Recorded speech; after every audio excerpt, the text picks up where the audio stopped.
Bismillahirrahmanirrahim. Assalamualaikum warahmatullahi wabarakatuh. Perkenalkan, nama saya Jabal Apriawal, SPSI, MPSI, Psikolog. Saya dosen tetap di program studi Psikologi Fakultas Ilmu Sosial dan Bisnis Universitas Mandala Waluya.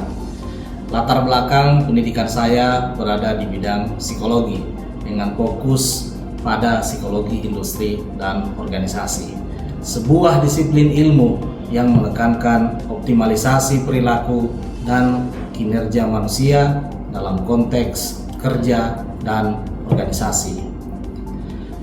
Video ini saya buat sebagai salah satu syarat sertifikasi dosen tahun 2025, yaitu pernyataan diri dosen dalam unjuk kerja Tridharma Perguruan Tinggi atau PDDUKT PT dalam bidang pengajaran.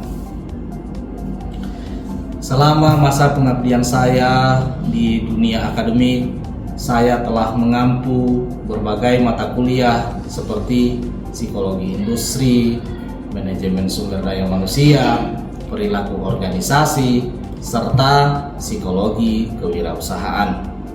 Dan pada kesempatan ini saya akan menjelaskan salah satu mata kuliah yang saya ampuh, yaitu psikologi industri dan organisasi. Mata kuliah ini menyajikan tentang teori-teori organisasi, konsep pengembangan diri dan karir, serta aplikasinya dalam bidang industri dan organisasi. Mata kuliah ini merupakan mata kuliah wajib dengan bobot 3 SKS. Capaian pembelajaran mata kuliah psikologi industri dan organisasi yaitu ada pada CPL 1, di mana menunjukkan perilaku yang didasari oleh sikap ilmiah serta pemikiran kritis.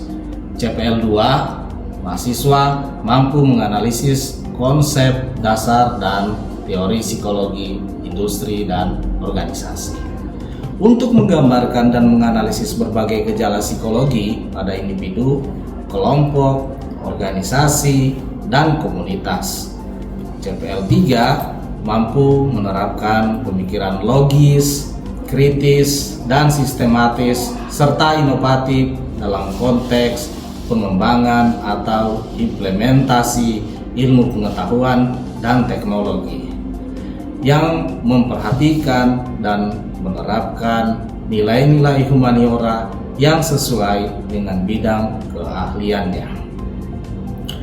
CPL 4, pengembangan diri dan karir, mampu merencanakan dan mengembangkan karir dan pengembangan dirinya sendiri, career and personal development.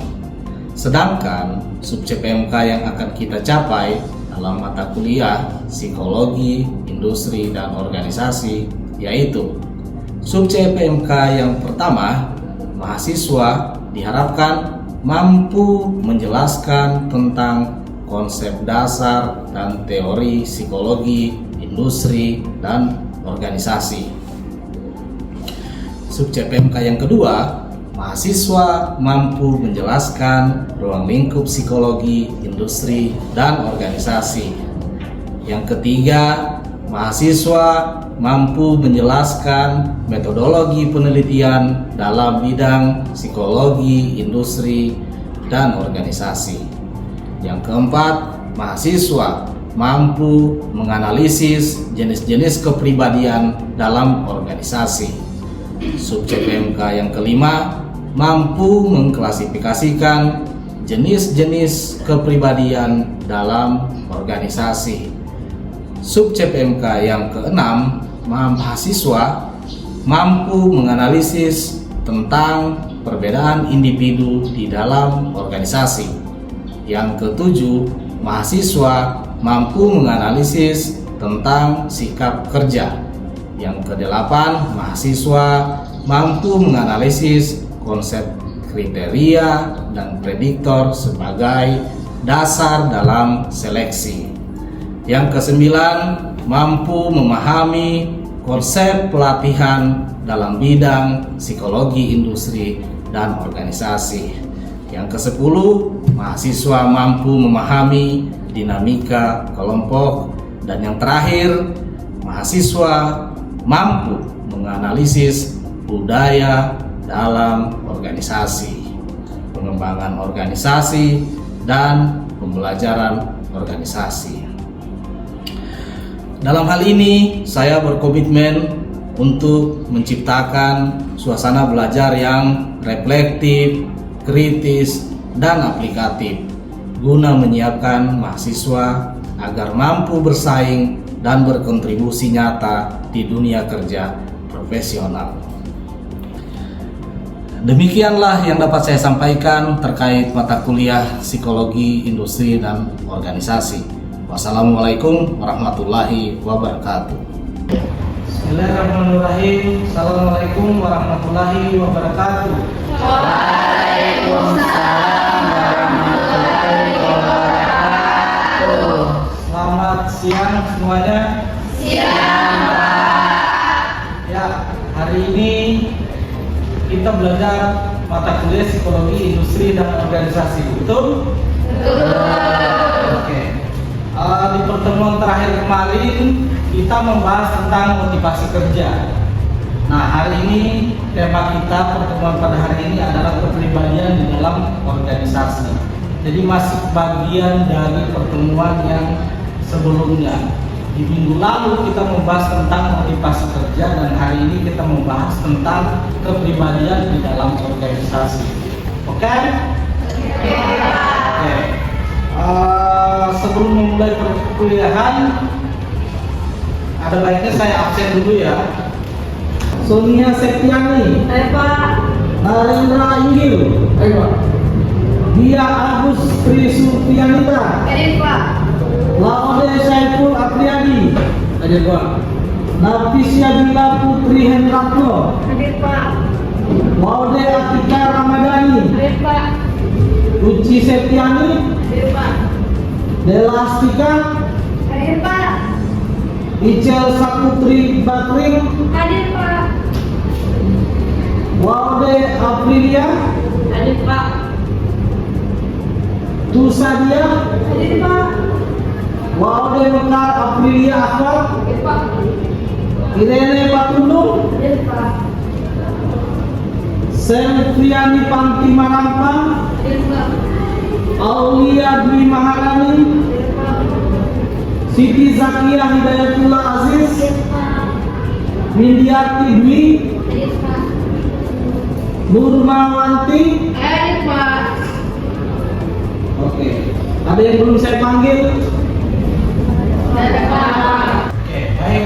Sebelum kita memulai perkuliahan hari ini, mari kita sama-sama berdoa sesuai kepercayaan dan keyakinan kita masing-masing. Ya, berdoa dimulai.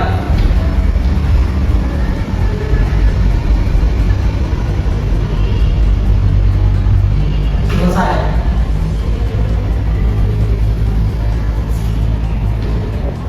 Ya, sebelum kita membahas tentang kepribadian di dalam organisasi, penting untuk kita ketahui dari pertemuan ini ada beberapa hal yang perlu kita pahami bersama-sama. Yang pertama, apa yang menentukan kepribadian seseorang individu? Yang kedua, bagaimana memprediksi perilaku di tempat kerja? Dan yang ketiga, seberapa penting nilai bagi manajer. Nah, kita akan bahas tentang apa itu kepribadian. Nah, saya mengambil salah satu tokoh, yaitu Gordon Allport, yang mengatakan bahwa dinamika organisasi di dalam individu secara psikologi menentukan keunikan tertentu terhadap lingkungannya. Itu menurut Gordon Allport. Nah, di mana Gordon Allport sendiri itu mengukur kepribadian atau membagi kepribadian menjadi 5 jenis kepribadian, atau kita mengenalnya dengan teori Big Five model. Di situ kita melihat ada yang namanya Myers-Briggs Indicator atau MBTI. Salah satu alat tes psikologi yang bisa mengetahui jenis-jenis kepribadian individu atau seseorang, atau item-item yang berupa kuesioner. Nah, di situ dari hasil tes MBTI ini kita bisa mengklasifikasikan kepribadian seseorang berdasarkan Big Five model. Ada yang menarik tentang tes MBTI ini atau Myers-Briggs Type Indicator. Jadi dia bentuknya kuesioner yang terdiri dari 100 pertanyaan tentang bagaimana biasanya ketika seseorang merasa atau bertingkah dalam situasi tertentu. Nah, dari 100 pertanyaan itu nanti akan diklasifikasikan kepribadian karyawan berdasarkan nilai dari skor yang mereka miliki. Nah, sebelumnya saya mau tanya dulu, ada tidak yang sudah paham terkait kepribadian dalam organisasi? Kepribadian dalam organisasi ya? Saya Pak, setahu saya kepribadian itu yang ekstrovert dan introvert Pak. Ya, kepribadian introvert dan ekstrovert. Nah, perlu kalian pahami bahwa kepribadian itu banyak jenisnya. Jadi tidak hanya ekstrovert atau introvert. Tetapi di pertemuan hari ini kita akan membahas jenis-jenis kepribadian, khususnya yang dikatakan Big Five. Jadi ada 4 bentuk klasifikasi dari MBTI. Jadi perlu kita ketahui bahwa ada 4 klasifikasi dalam tes MBTI itu. Salah satunya seperti yang ditanyakan dari saudari Mekar tadi. Tadi dia mengatakan bahwa ada bentuk klasifikasi kepribadian yang ekstrovert dan introvert ya. Jadi itu salah satu bentuk klasifikasi yang dijelaskan oleh MBTI, tes psikologi MBTI. Nah, masih ada 3 jenis klasifikasinya lagi.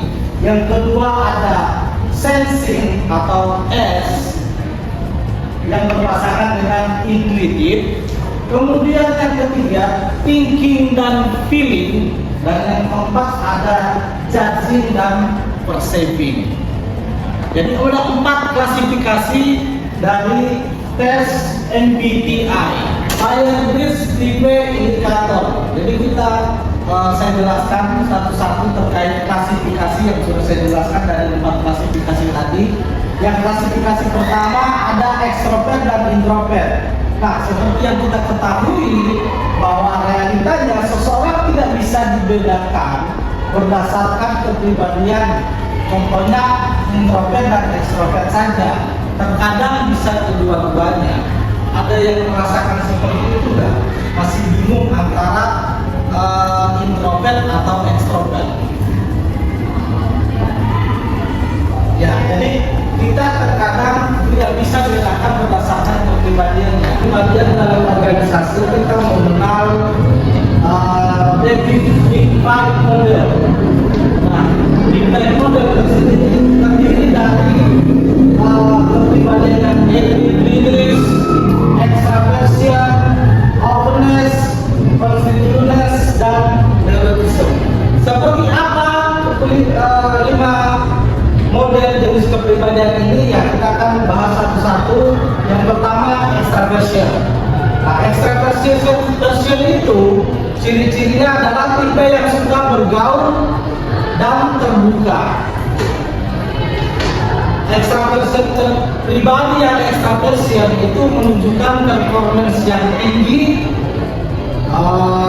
Dia ada potensi untuk menjadi seorang pemimpin, dan yang bisa kita paling lihat kepuasan hidupnya tinggi dan kepuasan kerjanya cukup baik. Model yang kedua ada agreeableness. Nah, tipe kepribadian yang agreeableness itu biasanya dapat terlihat dari pembawaan kesehariannya. Nah, biasanya kita akan melihat orang-orang yang terlihat ramah dan suka mengalah. Nah, itu ciri-ciri tipe kepribadian yang agreeableness. Biasanya orang agreeableness itu mempunyai performance yang tinggi Dan model yang ketiga ada neologism, di mana tipe kepribadian ini banyak khawatirnya dan biasanya orang seperti ini terlihat labil. Nah, pekerjaannya itu terganggu karena tergantung dari teman-temannya. Jadi tipe neurotism ini harus punya emosi yang stabil. Kalau tidak punya emosi yang stabil, biasanya orang tipe neurotism ini gampang sekali terkena cemas atau depresi. Model yang keempat ada constituents, di mana tipe kepribadian yang constituents itu dia suka hal-hal yang teratur dan sikapnya ambisius. Biasanya tipe kepribadian yang seperti ini mempunyai disiplin yang tinggi. Ada kemungkinan untuk menjadi seorang pemimpin yang baik dan jiwanya suka dengan tantangan atau performance yang tinggi. Dan model yang terakhir ada openness, di mana tipe kepribadian openness itu tipe yang mudah menyerap informasi dan bertoleransi. Orang-orang yang berkepribadian openness biasanya dia menyukai hal-hal yang dia menyukai hal perubahan, dia suka tantangan sepertinya. Jadi ada potensi untuk menjadi seorang pemimpin. Jadi kepribadian yang openness itu bisa menerima kritik atau saran dan sangat menyukai dengan hal-hal baru atau tantangan-tantangan.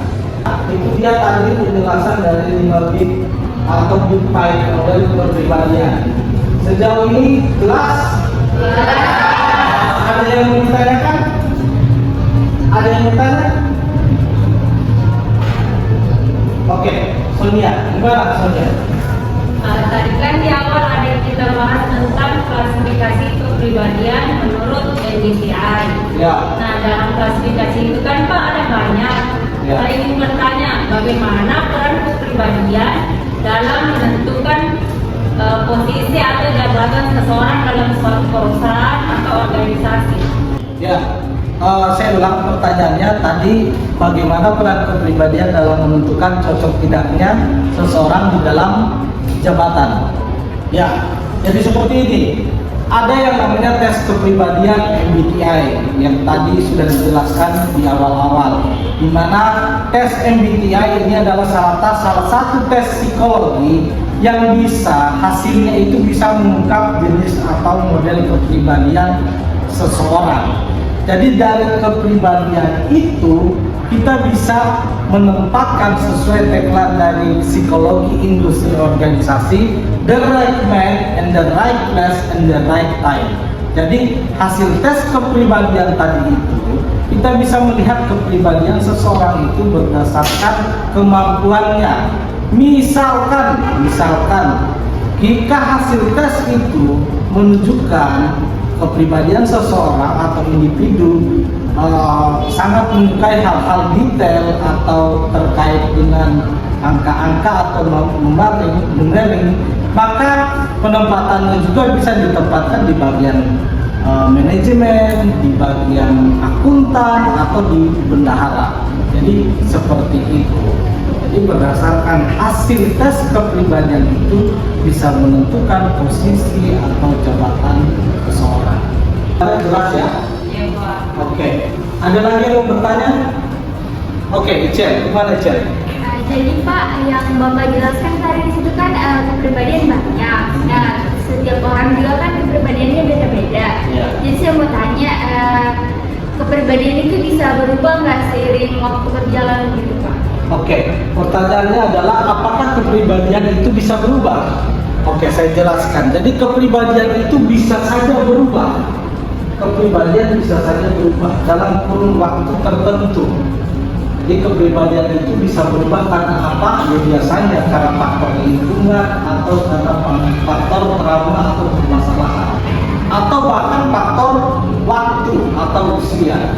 Saya kasih contoh, misalkan seseorang yang tadinya ceroboh atau impulsif bisa menjadi lebih hati-hati atau lebih disiplin ketika dia berusia lebih tua. Jadi ketika masa mudanya dia begitu impulsif, di usia tuanya dia begitu berhati-hati. Jadi kesimpulan kita dari kuliah hari ini yaitu penting sekali untuk memahami kepribadian di dalam organisasi.